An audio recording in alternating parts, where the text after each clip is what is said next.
Hello, everybody. Timothy Paynter. Welcome to the live stream.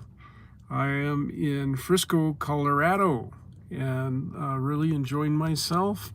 I just love the Colorado mountains. It's really spectacular, and it's so cool to be up here. Pretty soon, we're going to have the changing of the aspen, and that will be really, really something very soon.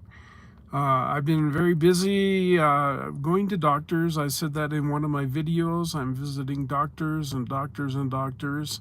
I've spent a lot of my life waiting to do something. And when you come to Colorado and you go back to your medical people, it means you have to wait. And I'm waiting and waiting and waiting. I have this appointment and that appointment and this test and that test. And it's very, very, very frustrating when that happens. It's just really, really unfortunate. But that's part of life. I mean, it's not any worse for me than it is for anyone else. I wanted to tell you about a bad experience at Walmart. I am beginning to think Walmart may not be the store for me anymore. It used to be the go-to, and you didn't really have to think about it. You just would go. I'd go to Walmart every time I needed something, and especially medications.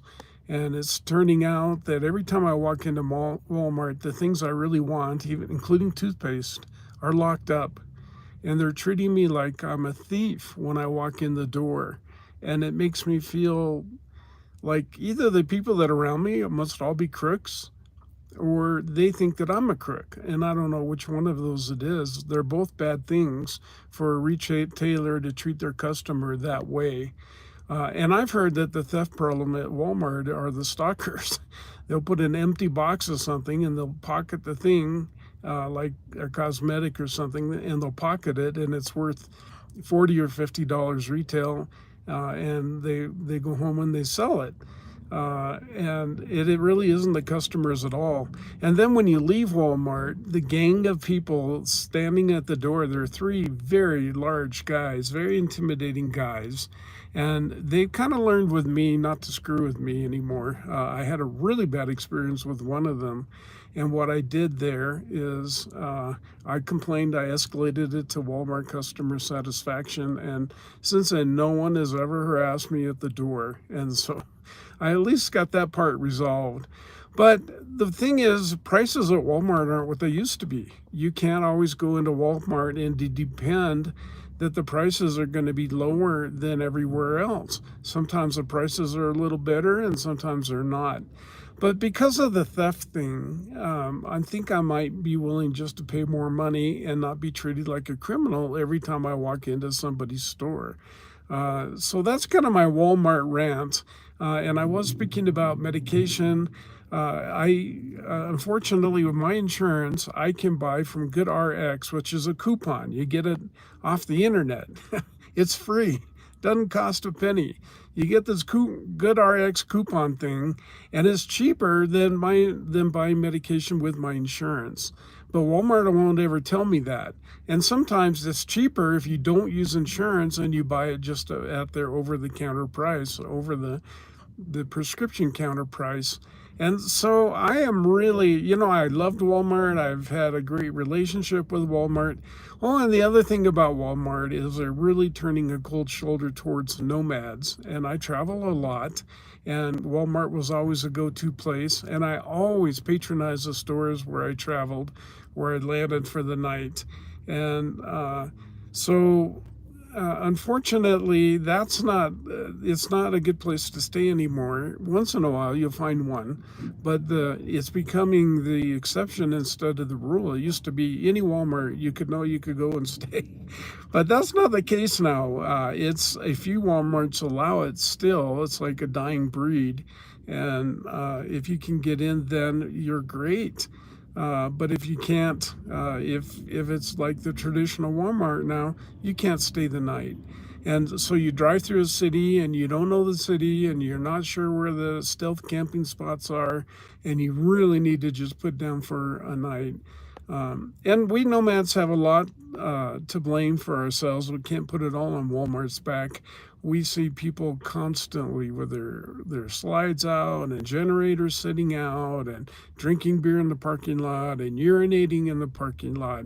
And so in one way, I kind of understand that Walmart had to step in and take control of that. But it's really, really unfortunate when Walmart does that, because it just makes me not want to surmount all the other problems, the theft deterrence that they're putting in place, making everyone feel like a criminal. The higher prices now, the prices are no bargain prices. And in fact, my understanding is Walmart is reporting record profits. It's not like they're losing money on anything. They raise their price on everything. And I think in a predatory manner. I think they didn't need to raise the prices on everything, but they did anyway. And so that's been really, really a problem for me. And it's really unfortunate because Walmart was one of my favorite places. Well, moving on to more positive things, we're in the summer in the Colorado Rockies, and it's just spectacular here. And unfortunately, everybody else has found that out, and there are big crowds up here now. And that's been a change in Colorado, too. We didn't used to have big crowds in Colorado the way that we do today. And so you just have to learn how to navigate that. And there still are some places that are pretty far away, that are pretty remote, that the tourists haven't found yet. And I'm not going to say where those are. There's a website in Colorado. It's called Dispersed Camping Colorado. And there's a big discussion right now, various times it pops up about, there's a beautiful van just pulling by me. There's always frequently a discussion about whether we should disclose our dispersed sites or not, and why do we have a dispersed site if we don't disclose them. And my position now, I used to tell people where the magic spots were, where if you go up on that hill and you take that exit and you take that Forest Service road, you're going to find just phenomenal camping. I don't do that anymore. I'm very careful about revealing my special sites because every time you go, they're just a disaster. And recently I went to my all-time favorite campsite in Colorado. I hadn't been to it for 2 years. I wasn't able to get there last year. And I got up there and the whole thing was just trashed. And it almost takes a four-wheel drive or somebody who really knows how to drive steep country roads to get in there. And with my new van, I'll probably never go back because it's so difficult to get in. But my point is, when sites are so hard to get into, you wouldn't think that they would get trashed because just not that many people can get there. But I got up there and I found a hunter's toilet sitting out in the open. There was a shower surround that had been broken and they just left it there. There were several beer bottles, broken glass. They cut down the trees around the camp so they would have firewood. It was just a heartbreak because it used to have great shade, and what they did is they didn't have enough firewood, and they're really remote. They didn't think a ranger would be coming around, so they cut down the trees so they could have a bigger fire. And then they did the right thing by smothering their fire, but what did they do more? They buried the fire ring, the rocks. The rocks are like a foot now underground, and so you can't have a fire there because, I mean, imagine the effort it would take to dig all of that out. It's just like you might as well build a whole new fire ring. Who would do that? Well, hello, Blue Goose. Good to see you from St. Augustine. Well, I want to go to St. Augustine, Florida. I would love to I was thinking the winter in either the Baja or in Florida, but where do you go? That's the problem. I guess Florida is becoming as unfriendly to nomads as anywhere else is, and that's really, really troubling. And we can understand why, because everybody discovered Florida, and they don't want van people and RV people destroying it. And again, this is another thing where we have our own selves to blame. and it's a thing we can't control. I can't tell anyone else how to camp or how to leave their campfire or how to keep a clean camp. Uh, and it is hot this time of year. Well, I would have gone where when I would go, would be the winter. I would try to leave maybe November and then come back in April is kind of where I would want to go. But where do you go? How do you? I just dread getting that knock in the middle of the night because I take sleeping medication. And if I have a policeman who stops me and then says, "Hey, are you drinking? Or are you under controlled substances or something?" then I'm in trouble because I couldn't pass a DUI check. Not that I'm driving, but I can tell you that you don't have to be driving to get a DUI. You just have to have the keys in your possession. And so I really dread the possibility of getting that knock in the middle of the night. I was in Texas. I love the Texas coast, and I was at a beach access, and I got the knock in the middle of the night. And the policeman was really friendly. He said, "We got reports that you're driving on the dunes, and you can't drive on the dunes." And he looked at my and he said, "You're not driving on the dunes. I could tell you that." Uh, well, thank you for saying hello to Miss Nix. She's back at camp. Um, I try to put the least stress on her I can. She doesn't like the motion of the vehicle, but she loves to be out, and so I don't take her with me a lot of times. But but anyway, back in Texas, the guy looked at my van and he said, "I can tell you're not driving on the dunes." I don't know why they called. Well, they were wealthy people in big condominiums surrounding this park beach access, and they don't want to share their beach. They don't want to share their access, and this is a problem that we have universally. And I'm feeling the same way in Colorado. I don't want to share my spaces. But I want to go there, and somehow we have to find a happy median, uh, because you can never satisfy everybody, and that's a problem. But I do think it's up to us to educate the camper community as well as we can, and explain to them that it's so important to leave your campsite clean, to not make second roads. We'll see this in Colorado all the time. The roads will get covered with mud. And so what do? They create a new road. And by the end of the season, you have 10 roads going into one place, and they've destroyed wetland and vegetation and habitat for the animals. And so if the road is not passable, don't take it. And if you're on a dirt road and it's really wet, it's raining, it's better off not to go there. Don't travel off the road at all.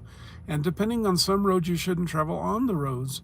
I remember going to a hot spring in Nevada and going through the ruts. The road was very dry, but you can see how other people had come through and gotten stuck and spun out and created enormous ruts in the road. So much so that when the road was dry, it was difficult to navigate. It was almost now a high clearance four-wheel drive road, and if you slipped off in a rut, you were going to be stuck.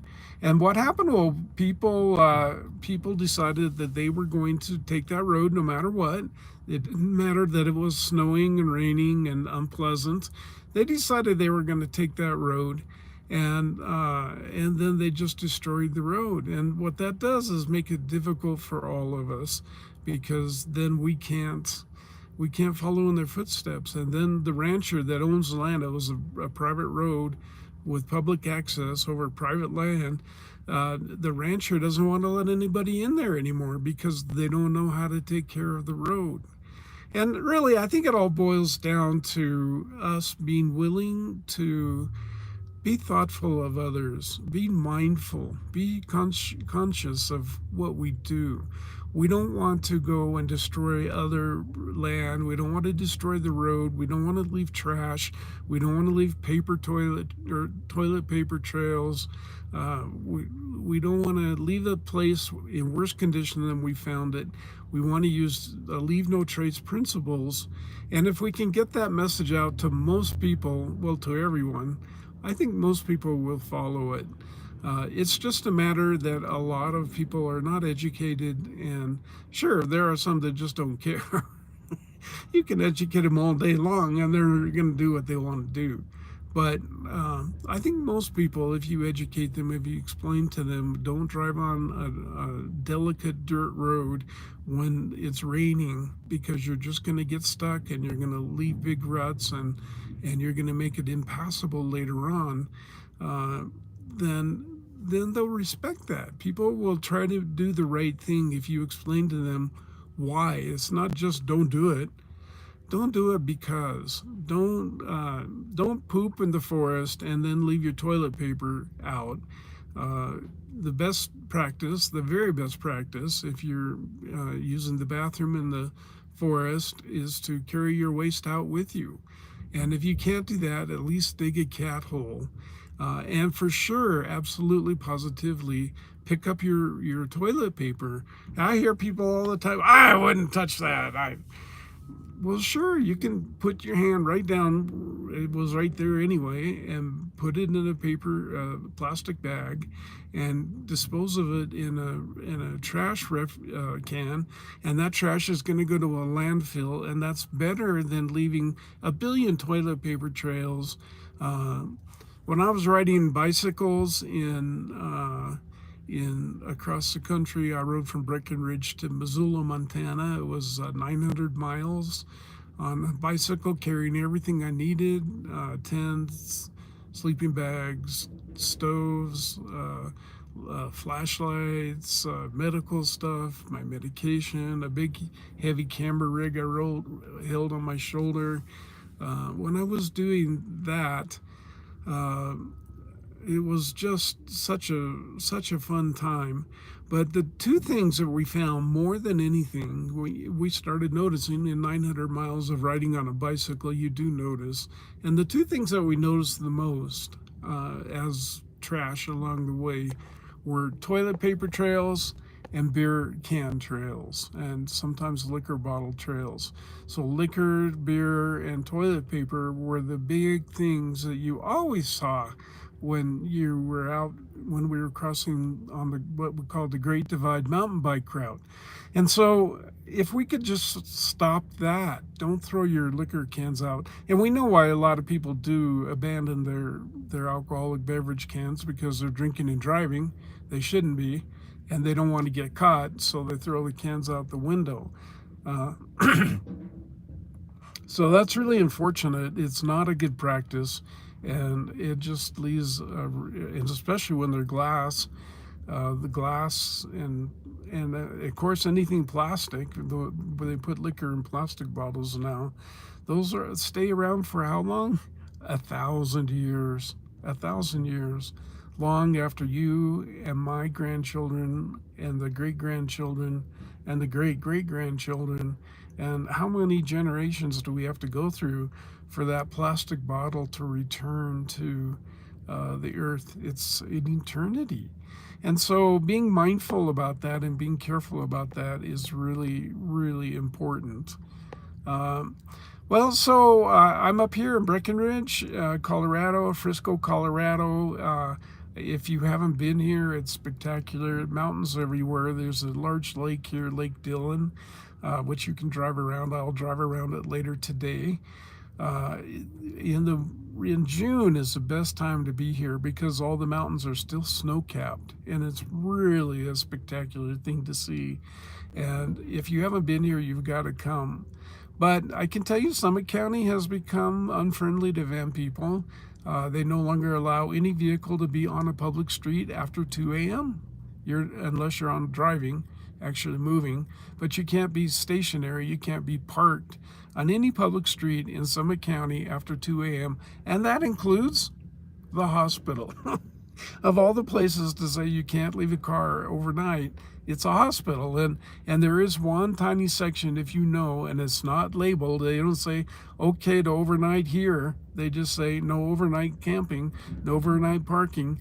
But if you know where it is and you have to be in the hospital for a procedure, I had a sleep study there, for example, you're going to be all right. But they tell you inside where to park, and they certainly don't sign it. So nowhere in Summit County can you come and park your vehicle. And we're seeing so many places try to go to this system. And I imagine Florida is probably that way. Probably Florida is exactly the same way. They don't want you parking your vehicles. They don't want you being near the beach. They don't want people coming from Colorado and clogging up their tourist system. They want to rent rooms. They want to sell seafood. They want to sell tours. They want to sell fishing tackle. They want to sell fuel and groceries, but they don't want to put up with nomads and van people and RV people. And really, imagine the parks that require that you have a recent RV. And we know that recent RVs aren't built nearly as well as the older ones. And so you've spent all this money on a brand new RV so you can get into the RV parks, and the thing's falling apart. It's just a ridiculous rule, and it's really, really unfortunate.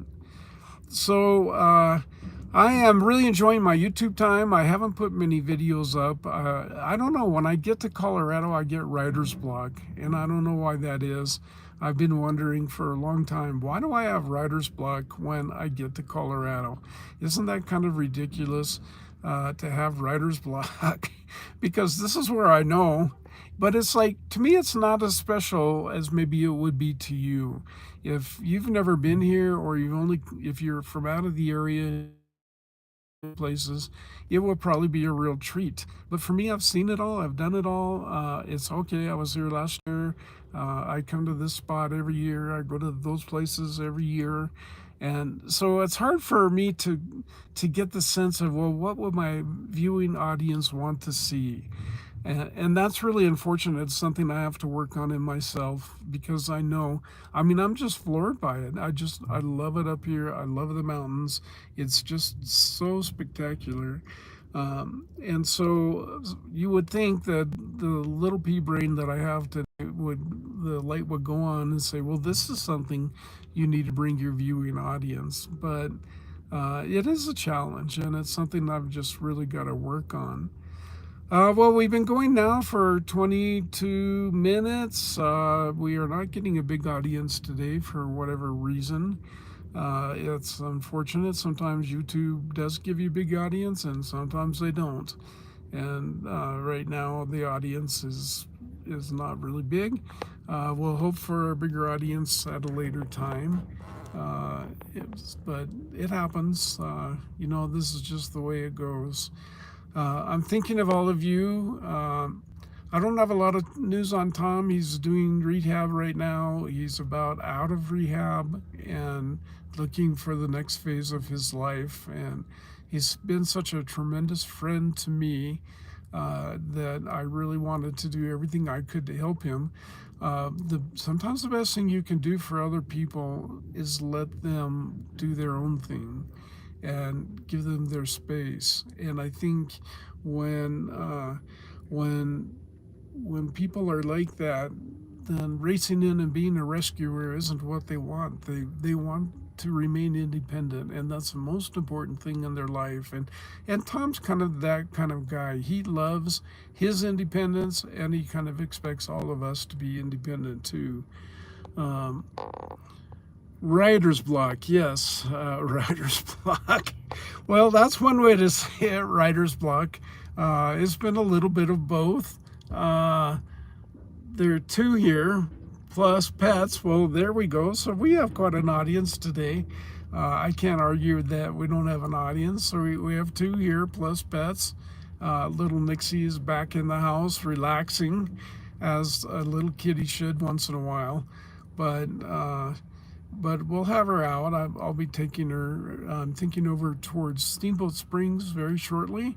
uh, because I just love that area, the Trappers Lake, the Flat Tops Wilderness. And there's a restaurant over there. I gotta tell you about this place.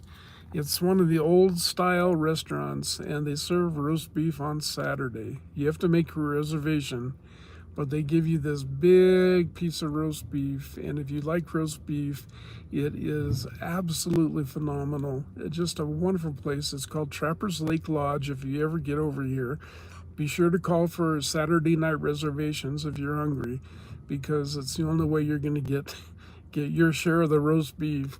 But she's an old country style cook. She, like, the butter isn't butter, it's apple butter, and everything about it is just phenomenal. It's just incredible. And of course, Trappers Lake itself, imagine a big amphitheater with big 1,000-foot cliffs all the way around, and a lake at the bottom, almost like a volcanic cauldron. That's what Trappers Lake is like. And you can drive up on the cliffs later after dinner if you want, or I often come in that way. It's a long, long way on a dirt road, Forest Service road the whole way. Probably it takes me, I would say, almost a day. That's a lot of driving, a day.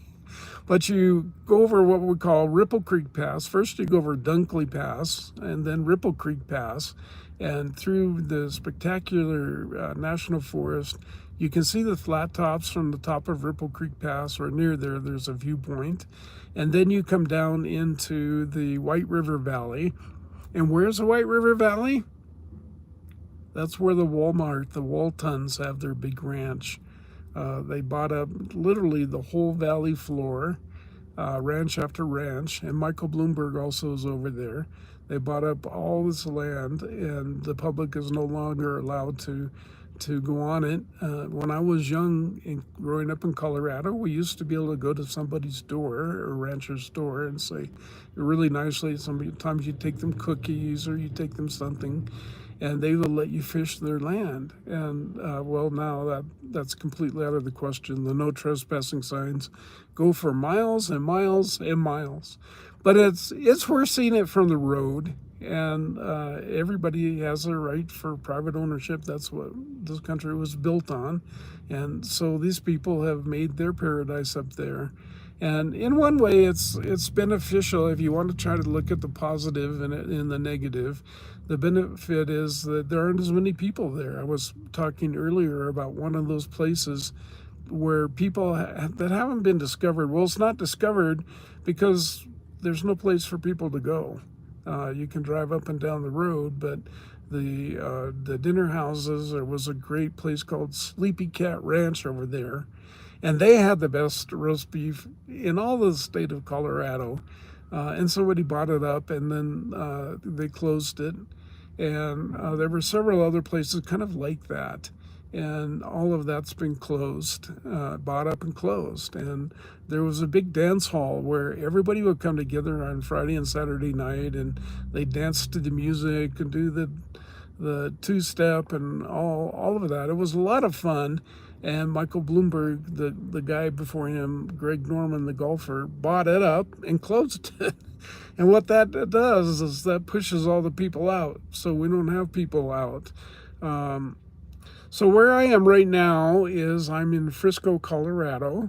And Frisco is one of the small kind of, you stop here going to somewhere else towns.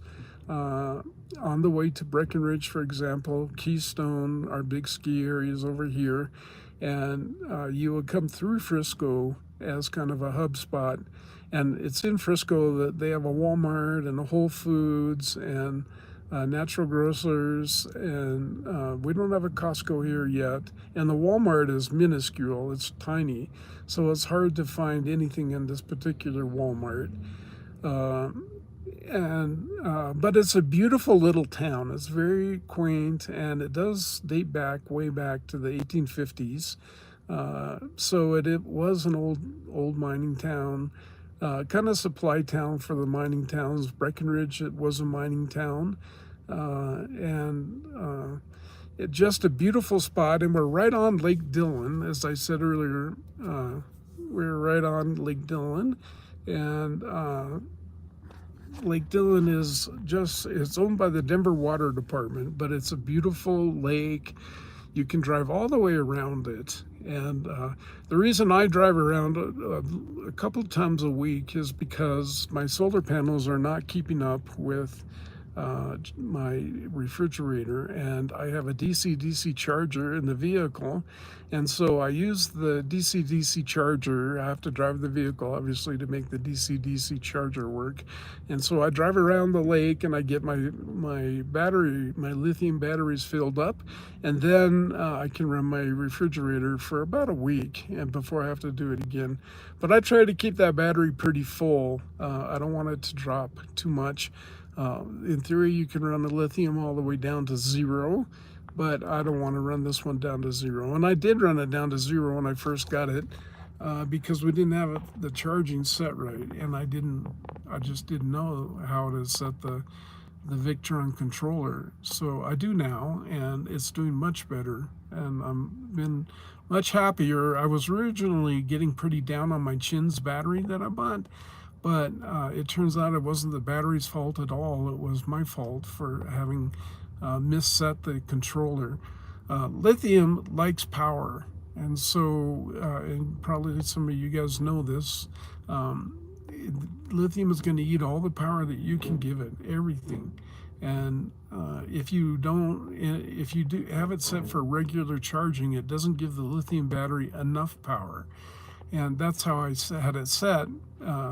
Because in the controller, in the Victron controller, it said smart charging lithium. And my lithium battery isn't a smart battery. So we said, well, that can't be the right setting. But that was the right setting, and it's now charging adequately. And darn, I'm having trouble holding my phone steady. I'm shooting this on an iPhone. So I've really enjoyed my time with Blue Goose, and I'm having such a great time here in Colorado. I'm really looking forward to getting back to Quartzsite and meeting all of you guys again.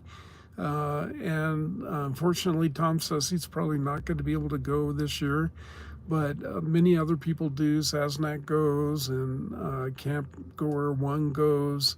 And my friend Robert from The Road with Robert might be going down there. I'm making some new friends on our new page, Nomad Videos, on Facebook. And maybe some of them are going to be there. And I'm sure I'll have a good time. And from there, I may then go down to the Baja, or I'm thinking Florida. Florida would be a lot of fun. But I'm not going to go to Florida unless I've got it pretty well scoped out that I'm going to be all right, because I just don't want to get stuck down there and not have a place to stay. And I guess there are places, Boondockers welcome. You can pay. Sometimes Hip Camp has places. Maybe there's some Harvest Hosts down there. But I'm certainly not driving a new rig. This thing is 2005, a little rusty here and there. It's very stealth. I think it's stealth. Other people tell me, no, it's not very stealth. I think it's pretty stealth. At least I wouldn't spot it. I mean, knowing what I know about vans now, I'd probably spot it. But if I didn't know anything about camper vans, I wouldn't spot it. I wouldn't have any idea. It looks like a plumbing van, which I think maybe originally I heard it was a plumbing van. And they've got that plumbing rack with a big tube on top. Well, the tube turns out to be a shower. It doesn't carry pipe. And yeah, I think it works pretty well. But I don't know if if I get in a place where they only want 10-year-old vehicles, I'm sunk, because I can't even pay to go there. And I don't want to get stuck where now I've got a 500-mile drive in the middle of the night to find some place to stay. So maybe Blue Goose can help me figure out some places that would work, or give me some ideas, some national forests or parking lots. I don't care where I am. I'm in a Walmart parking lot right now looking around here. And and nobody knows it, and I would be perfectly content here if they allowed it, but they don't allow overnight parking in this parking lot. Uh, so it's just one of those things. Well, guys, we've been on now for 34 minutes. I want to thank you for tuning in. I know some people will tune in later. Some people will miss the live feed and they'll watch it later. I'm really having a good time. I'm missing all of you, and I guess we'll see you all soon. Bye-bye. Yes, I'm sure.